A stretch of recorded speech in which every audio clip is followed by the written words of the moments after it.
दिन की। रात वाली कौन ने की? हजरत अबू बकर की, कि जब मक्का के लोगों ने हुजूर को कत्ल के लिए घेरा तो उस रात पूरा जमाना दुश्मन था मेरे नबी का, लेकिन उस रात भी हजरत अबू बकर ने हुजूर का साथ दिया, तो रात वाली नेकी हो गई। और दिन जब हुजूर का विसाल हुआ और हुजूर के विसाल के बाद लोगों ने समझा कि अब इस्लाम मिट जाएगा, तो ज़कात देने से लोग इनकार करने लगे, तो हजरत अबू बकर ने तलवार उठाई और कहा, खुदा की कसम मैं उस वक्त तक लोगों से जिहाद करूंगा जब तक के जिस रस्सी में ऊंट को बांधते उस रस्सी की भी ज़कात नहीं देंगे तो मैं उनसे जिहाद करूंगा। तलवार लेके निकल पड़े अमीरुल मोमिनीन हजरत अबू बकर। तो हजरत उमर ने कहा था, अमीरुल मोमिनीन अभी अभी हुजूर का विसाल हुआ है, आप तलवार न उठाओ, जिहाद न करो, वरना लोग ईमान से दूर हो जाएंगे, इस्लाम से। ऐसा मत करो, कुछ नरमी बरतो। तो हजरत अबू बकर को जलाल आया था, फरमाया था, अंता जब्बारुन फिल जाहिलियत, उमर तुम जमाने जाहिलियत में तो बहादुर थे, व खव्वारुन फिल इस्लाम, और इस्लाम में बुज़दिल हो गए। कद इनक़ताल वहियो, उमर वही खत्म हो गई, व तम्मत दीनो, अल्लाह का दीन मुकम्मल हो गया। अयुन कसो, क्या वो दीन कम हो जाए? वाना हय्युन, मैं जिंदा रहूं? खुदा की कसम ऐसा कभी नहीं होगा। हजरत अबू बकर ने जिहाद किया। जब लोगों ने देखा कि अरे ये तो हुजूर का विसाल हो गया लेकिन इस्लामी निजाम कभी मिटने वाला नहीं है, तो लोग फिर ज़कात देने लगे और जो मुर्तद हो गए थे फिर इस्लाम को कबूल कर लिया। तो ये दिन वाली नेकी है। हजरत उमर कहा करते थे, या अल्लाह मेरी जिंदगी की पूरी नेकियां अबू बकर की 2 नेकियों के बराबर कर देते।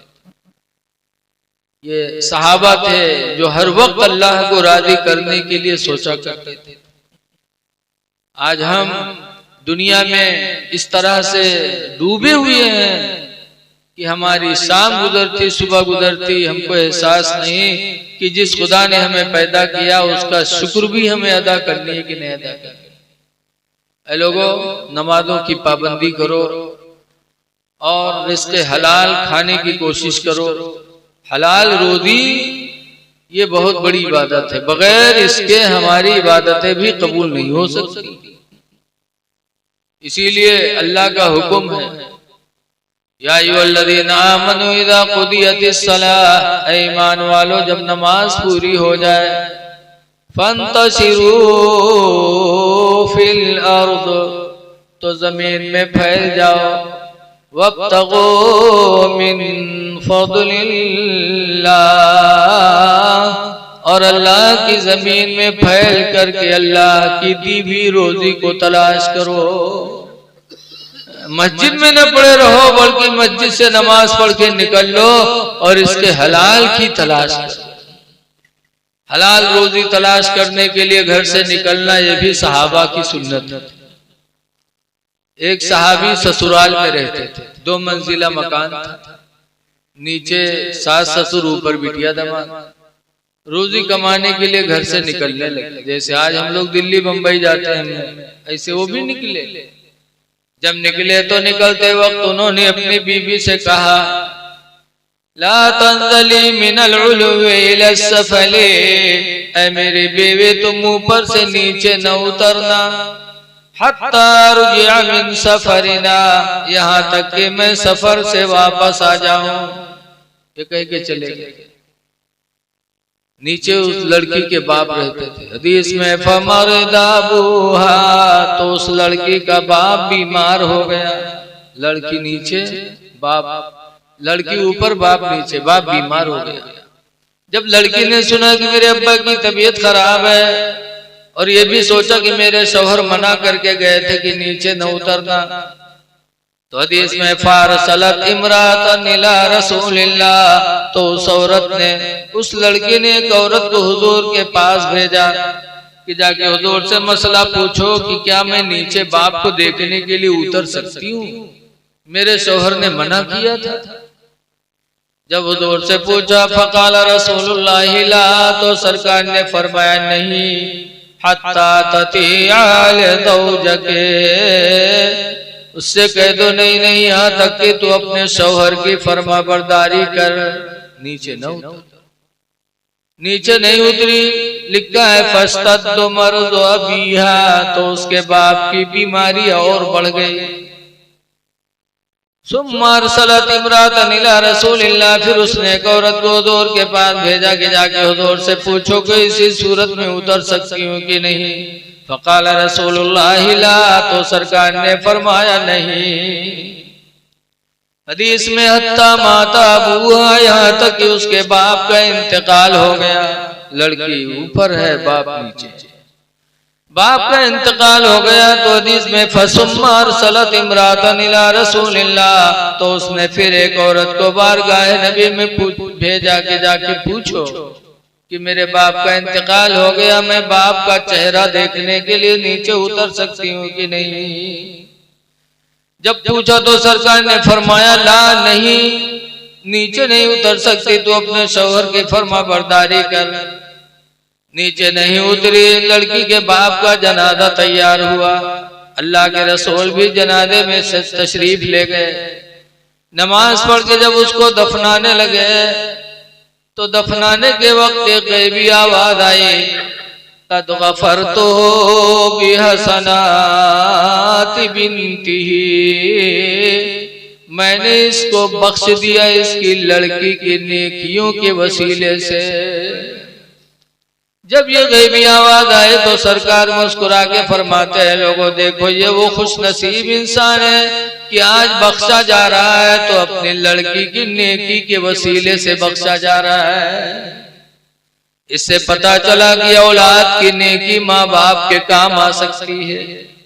औलाद नेकियां करेंगी तो माँ बाप भी उसके वसीले से अल्लाह की रहमत के मुस्तहिक हो जाएंगे। और दूसरी बात ये भी मालूम हुई कि शौहर की इताअत कितनी जरूरी है, अल्लाह के नबी ने फरमा दी। हमारी माँ बहनों को भी चाहिए कि शौहरों को राजी करें, उसी में खुदा की भी रजा है, और हम और आप उनके साथ अच्छा सलूक करें। इसीलिए हदीस पाक में नबी हुरैरा काला काला रसूलुल्लाह, हजरत अबू हुरैरा फरमाते अल्लाह के रसूल ने इरशाद फरमाया, अस्तौसू बिन्निसाई खैरा, ऐ लोगों मैं तुम लोगों को वसीयत करता हूँ कि औरतों के साथ भलाई किया करो। क्यों? फ़इन्नहुन्ना खुलिक़ना मिन दिलइन, इसलिए कि औरतें टेढ़ी पसली हड्डी से बनाई गई हैं। टेढ़ी हड्डी से इनकी पैदाइश हुई। टेढ़ी हड्डी सीधी करोगे तो टूट तो जाएगी, लेकिन वो हड्डी सीधी नहीं होगी। ऐसी औरतें इनका ज्यादा सोझई हो तो तिलाक तो ले ले, लेकिन सोझई है ना। तो अल्लाह के नबी फरमाते इनके साथ भलाई किया। दोनों में एक दूसरे के साथ अच्छा सलूक करने का हुक्म मेरे नबी ने दिया। नेकियां कर लो। हदीस पाक में है, अल जन्नतु तस्ताक़ु अर्बाता नफरिन यौमल क़ियामा, कि क़यामत के दिन जन्नत 4 लोगों को पुकारेगी। नंबर 1 पर फरमाया तालील कुरान, कुरान पढ़ने वाले को जन्नत पुकारेगी। कुरान पढ़ो। हजरत अली शेर खुदा रज़ी अल्लाह ताला अन्हु कुरान से कितना लगाव रखे थे। इमाम आज़म जब जेल गए तो जेल में जितने दिन रहे उतने दिनों में इमाम आज़म ने 7000 मर्तबा कुरान करीम को खत्म किया। एक बुजुर्ग थे हजरत अबू बकर बिन अय्याश, उनका इंतकाल होने लगा तो उनकी लड़की रोने लगी। तो अबू बकर बिन अय्याश कहते, बेटी मेरी जागने का वक्त है, तुम रो रही हो? अब्बा इसलिए रो रही हूँ कि आपका ठिकाना खुदा जाने जन्नत है कि जहन्नम है, इसलिए मैं रो रही हूँ। कि अल्लाह आपको जन्नत दे कि जहन्नम दे, इसलिए मैं रो रही हूँ, आपका ठिकाना मुझे पता नहीं। तो अबू बकर बिन अय्याश कहते, बेटे जिस कमरे में मेरी जागने का वक्त है, इस कमरे के अंदर अल्हम्दुलिल्लाह 24,000 मर्तबा मैंने कुरान करीम खत्म किया है। अल्लाह की रहमत से उम्मीद है कि अल्लाह मेरा ठिकाना जन्नत बनाएगा। तो हमारे बुजुर्गों ने कुरान से इतना लगाव किया, एक एक कमरे में 24,000 मर्तबा कुरान पढ़ा। और आज हम मुसलमान हो गए कि साल गुजर जाता हम कुरान नहीं खत्म कर पाते। कुरान की तिलावत करो, तिलावत कुरान से घरों में बरकत होती है। दूसरे नंबर पर फरमाया वहाफिज़िल लिसान, जबान की हिफाजत करने वाले को कयामत के दिन जन्नत पुकारेगी। इसलिए अपनी जबान बचाओ, किसी की गीबत न करो, किसी की चुगली न खाओ। कुरान में ला यग़्तब बअदुकुम बअदा, तुम में का कोई किसी की गीबत न करे। अयवद्दु अहदुकुम अन याकुला लहमा अखीहि मैता, क्या तुम में का कोई चाहता है कि अपने मुर्दार भाई का गोश्त खाए। इसलिए जबान को बचाने की कोशिश करो, झूठ से बचाओ। लिखा है कि दो चीजें ऐसी हैं जो इंसान की रोजी को खा जाती है, इंसान मुहताज हो जाता है। वो दो चीजें कौन है? एक तो झूठ और दूसरा ज़िना। झूठ और ज़िना ये दोनों चीजें इंसान की रोजी को खा जाती है, इसलिए जबान बचाने की कोशिश करो। तीसरे नंबर पर फरमाया व मुतइमिल जियान, भूखों को खाना खिलाने वाला। कोई भी भूखा हो, चाहे हिंदू हो चाहे मुसलमान हो, अल्लाह का बंदा वो भी है, अगर भूखा मिल जाए तुम्हारे पास हो तो उसको खिलाओ, जरूर खिलाओ। खाना खिलाना बहुत बड़ा सवाब का काम है। रहम करो तुम, अल्लाह आप पर रहम फरमाएगा। चाहे हिंदू हो चाहे मुस्लिम, एक दूसरे के साथ अच्छा बर्तावा करो। खाना खिलाने वाले को कयामत के दिन जन्नत पुकारेगी। चौथे नंबर पर सरकार ने फरमाया वसाइमी फी शहरी रमज़ान, रमजान के महीने में रोजा रखने वाला। अल्लाह रमजान का महीना ला रहा है, रजब शरीफ का चांद नजर आ गया। पहली तारीख रजब की चालू हो गई, 2 महीने के बाद अल्हम्दुलिल्लाह रमजान का चांद निकलने वाला। तो ऐ लोगों, जब वो मुकद्दस महीना मिले तो रोजे की कद्र करो, नेकियां कर लो। अपनी जिंदगी के हर वक्त को गनीमत समझो। सहाबे किराम की जिंदगी को नजरों के सामने रखो कि उन्होंने किस तरह अल्लाह और अल्लाह के रसूल को राजी करने की कोशिश की। उसी तरीके से हम और आप भी सोचें, अल्लाह की रजा के लिए काम करें। कुरान हकीम 21वें पारे के शुरू में है रिजवानुम मिनल्लाहि अकबर, अल्लाह को राजी कर लेना ही सबसे बड़ा। कोई भी काम करो तो उसमें सोचो कि अल्लाह हमसे राजी हो।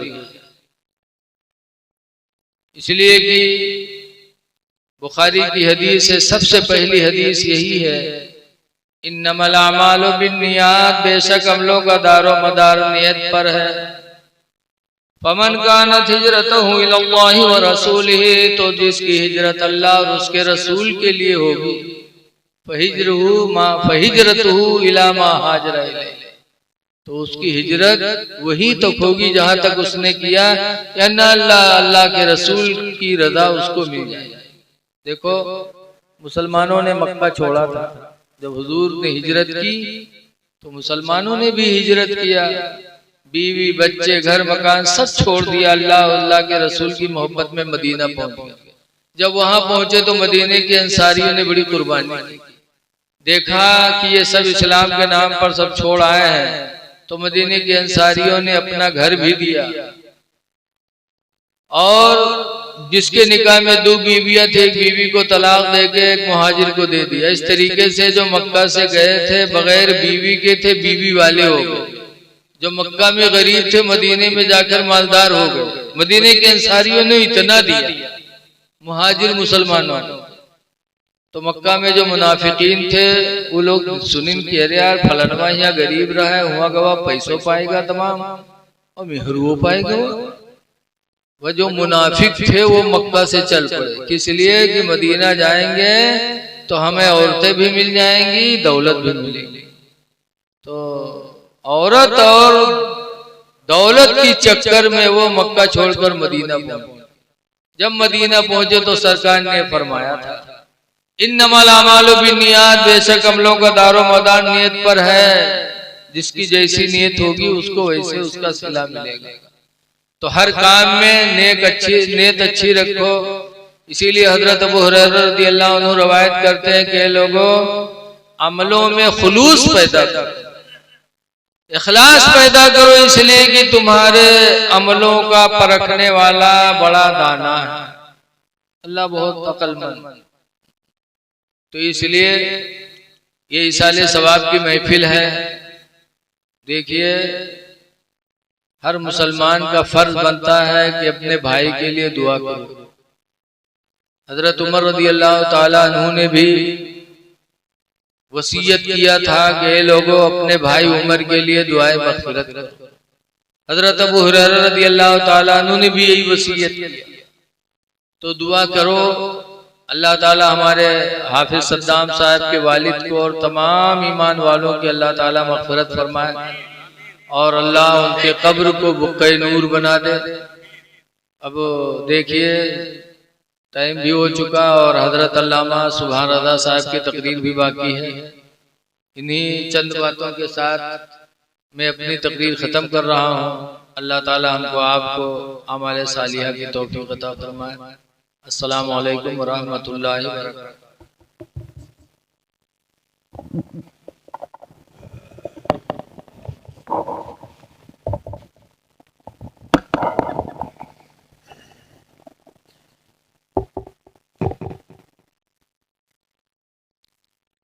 दिले बिस्मिल संभलता है, मदीना याद आता है। रब मोहब्बत से बोले, बेदारी का सबूत दें। मिंबर शरीफ पर उलमाए कराम तशरीफ रखे हुए हैं।